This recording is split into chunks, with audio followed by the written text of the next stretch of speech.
Hello everyone, welcome to the Whistling Hermits One Card Spread series. Note that this video is divided into three parts. A short introduction, which we are doing right now. Part 1, which is a descriptive study of the card for the day. And Part 2, which is a reading from the Handbook of the Tarot of A.E. Waite from AGM Urania. If you want to navigate directly to any of the three parts mentioned, just click on their respective links at the timestamp provided in the description of this video. This video series is primarily intended for learning how to read the tarot. However, you can also use this as a card reading for the day. This is a timeless reading, so if you are watching this now, its message might be for you. In this series, we will be using the Giant Rider Waite Tarot deck. We will also be using the Handbook of the Tarot of A.E. Waite from AGM Urania. The first part of the video will be a descriptive study of a specific card in the tarot. We will describe what we see and the insights and feelings we gather from what we see. Now, the first part is characterized by spontaneity. We allow the cards to speak to us regardless of the generally accepted meaning of the card. By doing this, we hope to increase our intuitive capacity for reading the tarot cards. In the second part, we will be reading the description of the card taken from the booklet of the Tarot of A.E. Waite by AGM Urania. If you intend to use this as a timeless reading, you can randomly choose any card in the series that resonates with you. An alternative approach is to shuffle a Rider Waite Tarot deck and pick a card randomly. You can then choose the card in the video series that corresponds to the card you picked. Note that this series is a work in progress and it might take some time for the 78 cards to be completely read. So, without any further delay, let us proceed to the card for the day.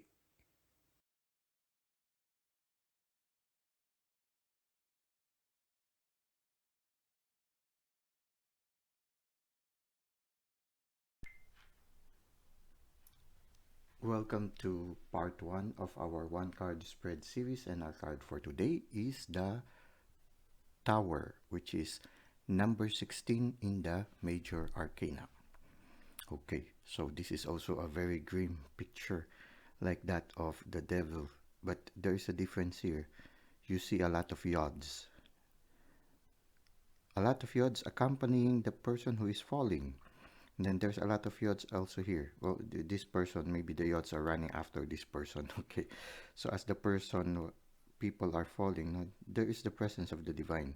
The yods somehow symbolizes the presence of the divine.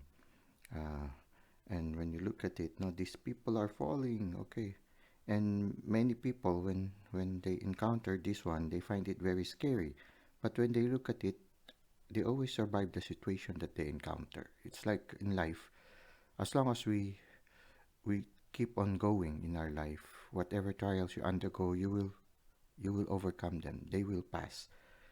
When I see it here, no, it's like when I look at the tower, it's like a lighthouse, and there's a sort of a short promontory, and the lighthouse is just on top of them. So what I think of it when I look at this tower and see these people falling, and it's really a scary experience to see yourself falling, being pulled by gravity downwards to a possible injury or death, no?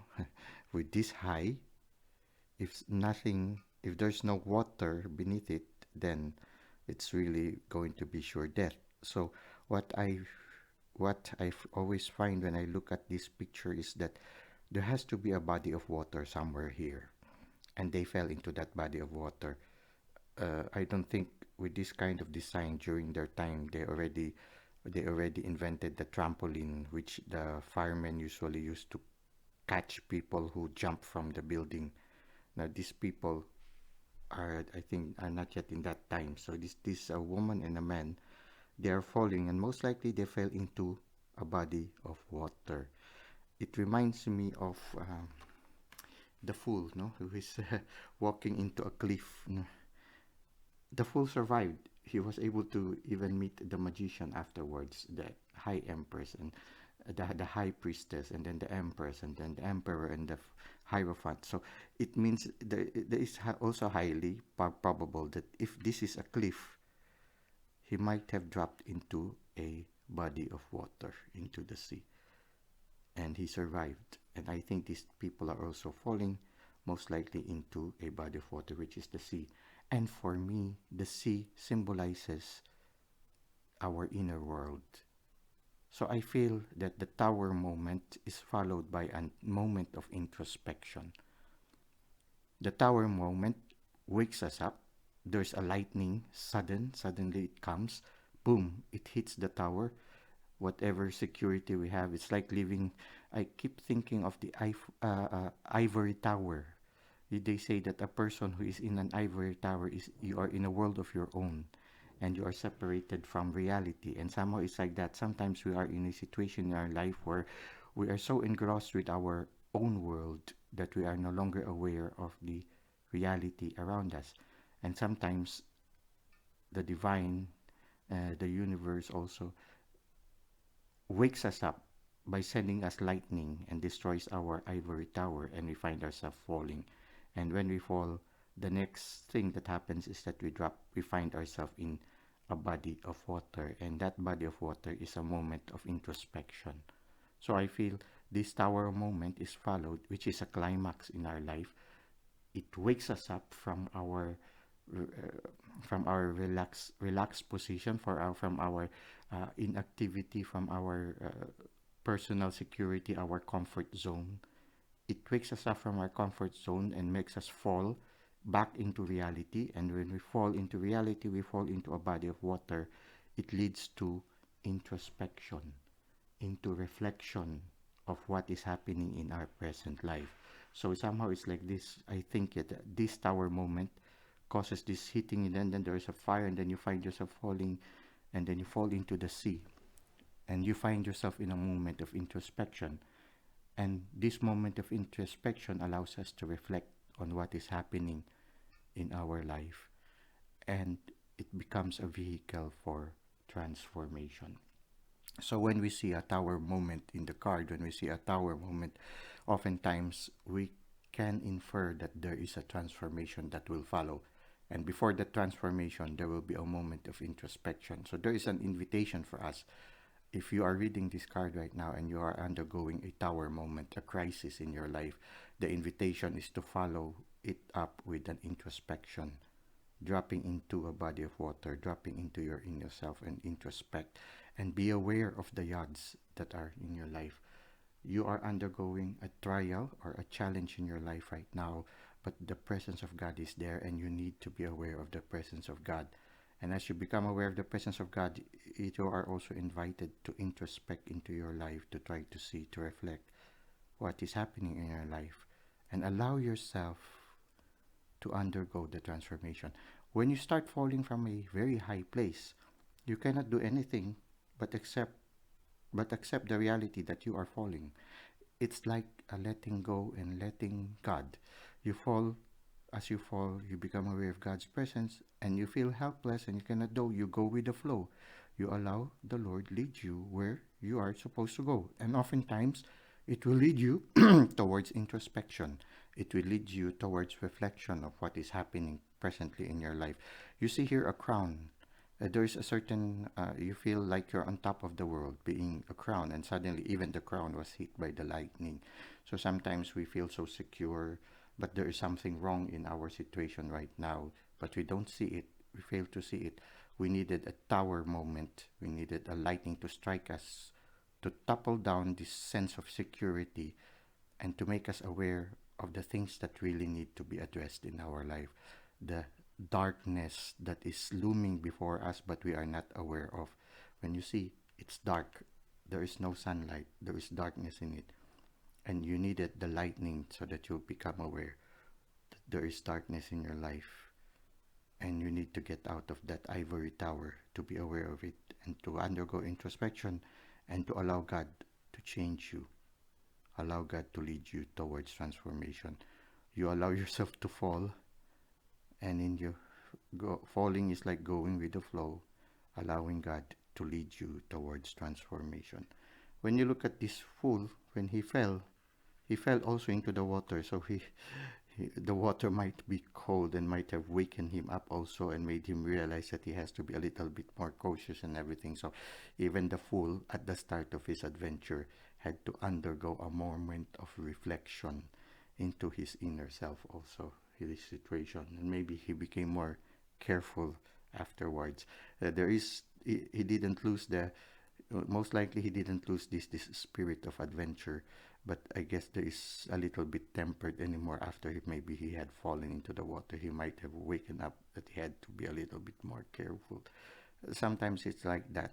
Life teaches us experiences so that we will be able to create a certain balance in our journey, like the one that the temperance teaches us.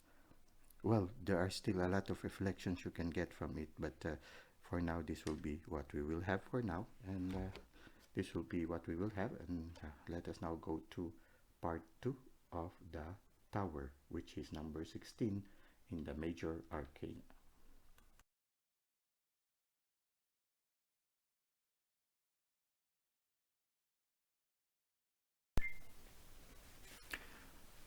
Welcome to part 2 of our one card spread series on the Major Arcana card number 16, which is the Tower. Let us now read from the booklet of the Tarot of A.E. Waite from AGM Urania. On the Tarot's prophetic level of great and sudden change, this is the climactic moment. What will happen happens here.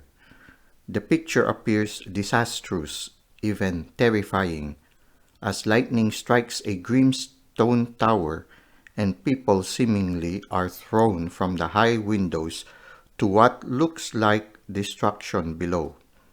And yet, if we look at the symbols, the ultimate message, as with the devil, becomes one of liberation.